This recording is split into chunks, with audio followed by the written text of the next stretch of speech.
Today I'm going to make something from my childhood. This is something that my grandmother would make, but only on very special occasions. It's called Fusilli al Rafano, which is a baked fusilli pasta that has some fresh horseradish grated in it.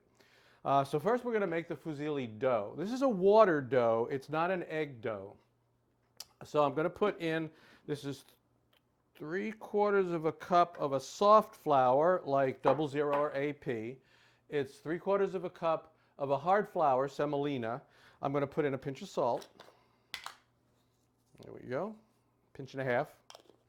And then I'm going to put in about 3 ounces of water, warm water, and with a half a tablespoon of olive oil in it. I just want to be able to bring this together, and that's so that then I can knead it by hand. What I'm aiming for is a soft, pliable dough that that's not sticky, okay? So let's see, I'll just put this in here, just pull, this will bring the dough together initially, but then I'll have to bring it together the rest of the way by kneading it. Okay, that's enough. So you see I've got a kind of a dough here, and the next step is to knead it. So that's going to take a little time. So I'm going to do that, and then when I've got it all ready and kneaded and ready to go, I will come back to you. Until then, elbow grease. Okay, so now I've got my nice soft, pliable dough, right, like that. I did have to add some more water. I probably should have mentioned that I underwatered it to start off with, so I didn't want it to get, have to add more flour and whatever. So it was intentional, and I expected to add some. I probably added maybe about another 3/4 of an ounce to an ounce to that to get it to where I wanted it to be. Now I'm going to wrap it. I'm going to let it just kind of sit here and rest for 30 minutes to an hour. Okay, the dough is ready. I broke off a piece of it to get started with, and I've already started rolling it. And what I want to do is I want to roll this dough out until it's the thickness of a pencil, okay? So, and I'm doing it a little bit at a time because I don't want it all to get dry. I've also got a little water here, so in case it does get dry, I can wet it down a little bit. So here, I got some out here, and I'm going to break it off into pieces that are maybe about, I don't know, 1 inch to 2 inches, 3 to 5 centimeters. Now, my grandmother would now do the next step with a knitting needle. She'd do it around a knitting needle. Now, well, she used to knit. We don't have any knitters here. So what I'm going to do here is use a skewer, and I've oiled this skewer a little bit. And I start out by rolling it around the skewer straight, and then I'm going to start rolling and pushing outward like this. Okay, see how I'm sort of pushing outward? I'm stretching this, making it thinner and thinner and thinner around the skewer, like that. And see, it'll get longer. And when it gets, I don't know, about 3 times, 4 times the length that it started, I will declare it done. Okay, so there we go. Declare it done, make it seal it up where it might have some gaps, and then I just slide it off the skewer. And what I'm going to do, is these are going to sit for about 2 hours at least, maybe even longer. It doesn't matter, it can be 4 or 5. I'm going to let them sit, and they are going to dry. I'm going to cook these from a dry pasta state. And I just keep doing this. I just keep doing it. I have another one. Here's another one.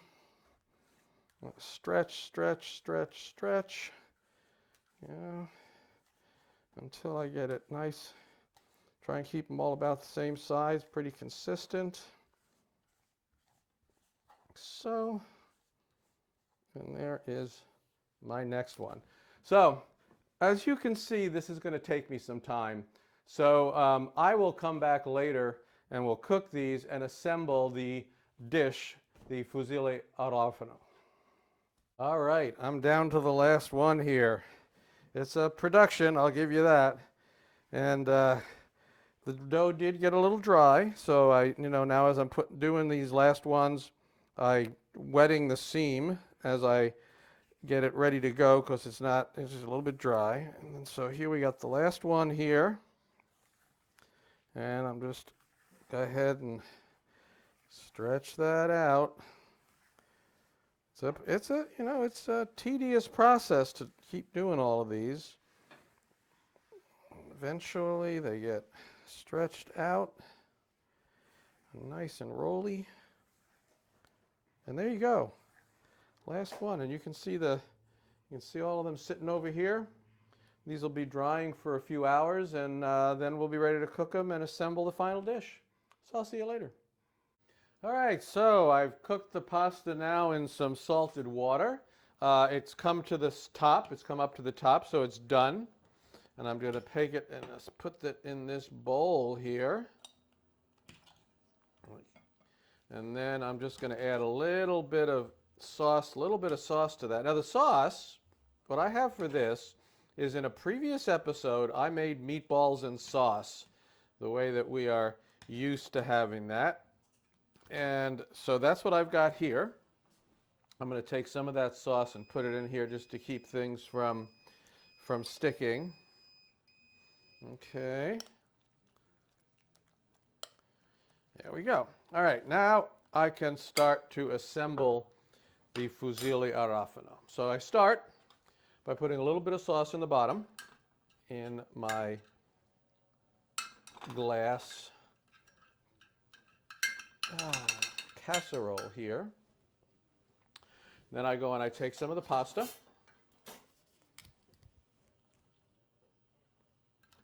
Put some of the pasta on the bottom like that.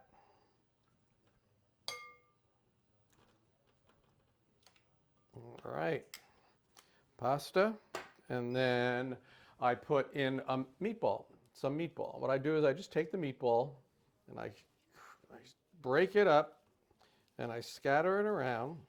It doesn't have to be one meatball, it's just as much as you want to put on the bottom. So this is a little bit light, so I will put a little more in, like so. Just break it up and put it in.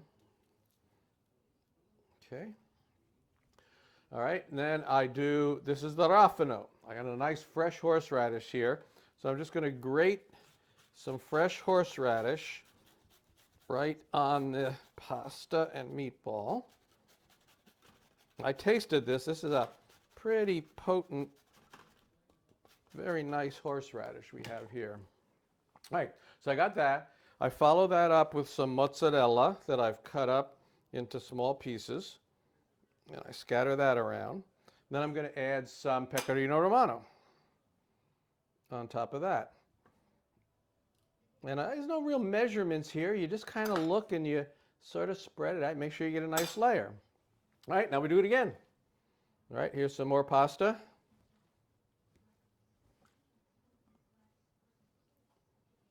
Some more meatball.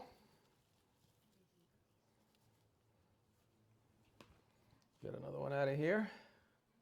There we go. Some sauce. Got to put some more sauce.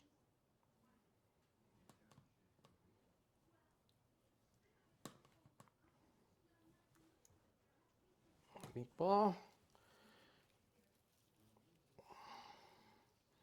All right. More of the Rafano.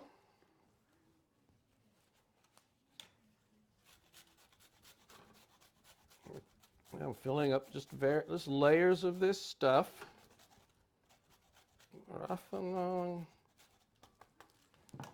More mozzarella.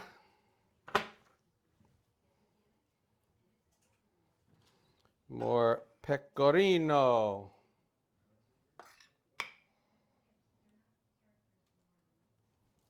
Put that in there. A little more sauce.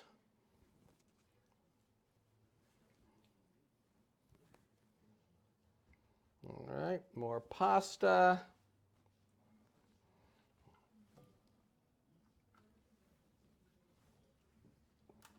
Put the rest of the pasta in here. It's trying to escape. More meatball.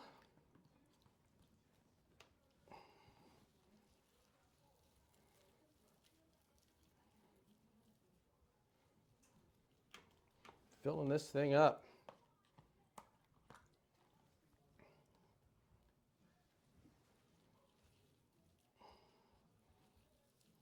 Let's put a nice big layer of meatball on top here. A little more sauce.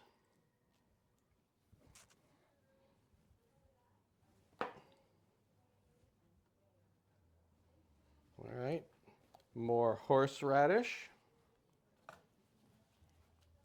Grate some more fresh horseradish on this. Let's put a nice big layer now, right on the top.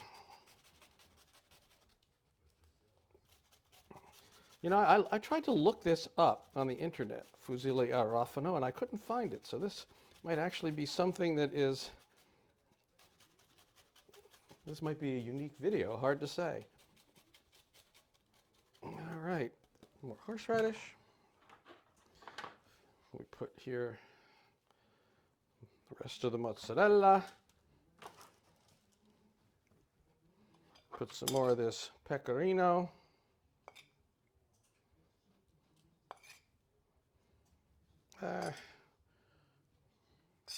Let's put it all on. What the heck?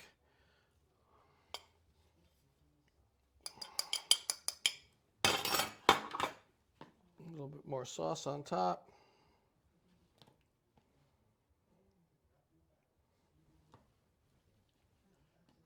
Okay. Cover it with aluminum foil.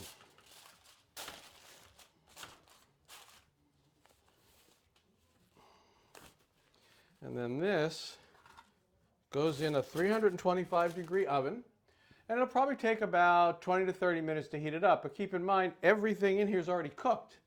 So all I'm really trying to do is heat this all the way through. For the last 5 minutes, I'll take the foil off so I get maybe a little nice crust on the top. And so we'll come back in a little bit and we'll try eating some of this. All right, it's done. Here it comes.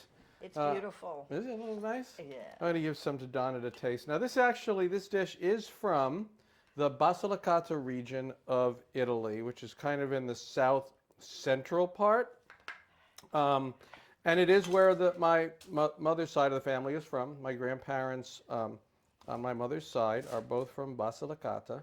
This gives a little bit to Donna to taste it. Oh, look at that mozzarella. There you go. There you go. Ah, yum. Yes. Well, we need to get some horseradish and some of these nice long noodles. Oh yeah, that's good. Nice jolt. Yeah, the horseradish that you bought. Sometimes when we buy the horseradish, it's not that great. You know, it's kind of mild. This horseradish that we got, I tasted it before I used it, which is why I didn't use too much. It was definitely good horseradish. Yeah. All right. This is yummy. It's a little different from what you usually think of in your Italian flavor profile. And we're going to enjoy this for dinner. We certainly are, with some very nice wine. Yep. So thank you for joining us, and we'll see you next time.